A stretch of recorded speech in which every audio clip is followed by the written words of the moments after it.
They're sitting right next to you and you have no idea. The person who will leave you feeling drained, confused, and questioning your own perceptions. But they don't look dangerous. They look normal, charming even. And in the next 60 seconds of meeting them, they'll display 7 subtle behaviors that most people completely miss. You've been taught to spot the obvious red flags, the yelling, the obvious manipulation, the clear boundary violations. But some people don't use obvious tactics. They operate differently. They know you're watching for the dramatic signs, so they present in ways that feel normal. This is why you feel confused after certain interactions.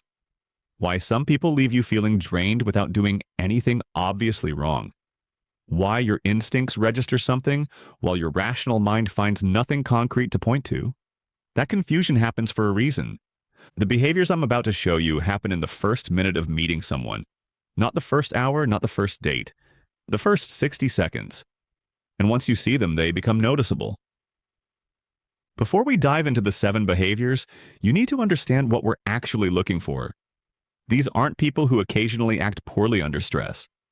These are individuals whose interactions consistently leave others feeling uncertain, drained, or confused. They don't just take your time or energy. Something about their presence affects your clarity, your confidence, and your ability to trust your own perceptions.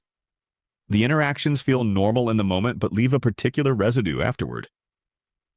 The 7 behaviors you're about to learn operate below the threshold of obvious detection. They feel normal, even positive in the moment. Your conscious mind doesn't register them as concerning because they appear to be standard social behaviors. Each behavior creates a specific effect. They're not random social awkwardness. They follow recognizable patterns that produce predictable responses in others. The 7 behaviors. Behavior number 1, the instant interview. Within seconds of meeting you, they're asking personal questions that feel slightly too intimate for the context. Not obviously inappropriate, just a degree more personal than the situation warrants. They want to know about your relationship status, your living situation, your work stress, your family dynamics. It feels like genuine interest, like you've met someone who's actually curious about you as a person. But notice what happens to the information you share. How they remember details that even close friends forget. How they bring up things you mentioned weeks later at moments when you're making decisions or feeling vulnerable. This often has the effect of creating a detailed picture of your personal circumstances. Every story you tell, every detail you reveal becomes information they retain about you. The confusion comes from the fact that it feels good to be asked about yourself. It feels like connection. Behavior number 2, the validation trap. They agree with everything you say, not just the big things, but the small opinions, the casual observations, the throwaway comments. You mention you don't like a particular restaurant, and they immediately share how they've always felt the same way. You express a political view and they enthusiastically echo it back to you. It feels like you found someone who truly gets you. But test this by expressing a slightly unusual opinion. Notice how quickly they claim it as their own perspective, too. How their agreement feels slightly too enthusiastic, too immediate, too perfect. This tends to create an illusion of rare understanding. The confusion comes from the fact that agreement feels validating. But genuine connection includes natural disagreement. Real people have different perspectives on some things, even when they like each other. Behavior number 3, the subtle boundary test. They make a small violation of your personal space or comfort to observe your response. They might stand slightly too close, touch your arm unnecessarily while talking, or ask a question that's just a bit too personal for the context. Not obviously inappropriate, just enough to see your reaction. It feels like social awkwardness or enthusiasm, like someone who's just naturally warm or doesn't have great social calibration.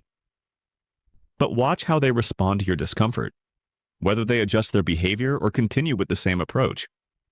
This often has the effect of revealing what you'll tolerate.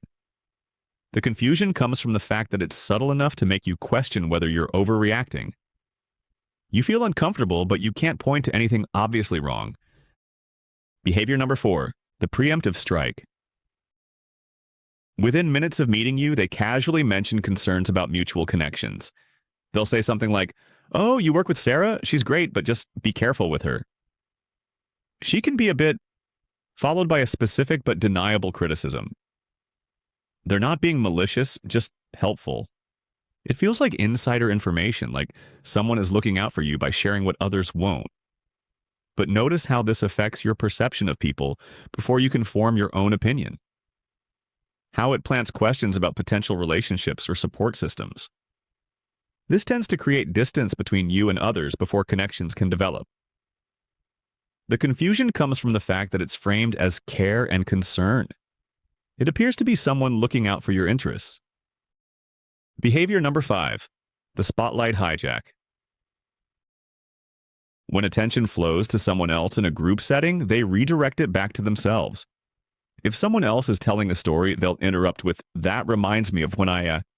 If someone shares an achievement, they'll immediately shift focus to their own experiences. It feels like enthusiasm or relatability, like someone who's just excited to share and connect. But watch the pattern. Notice how consistently and quickly they redirect attention away from others and back to themselves. How they seem unable to let others hold focus for more than a few seconds. This often has the effect of making others feel unheard. The confusion comes from the fact that sharing related experiences can feel like bonding.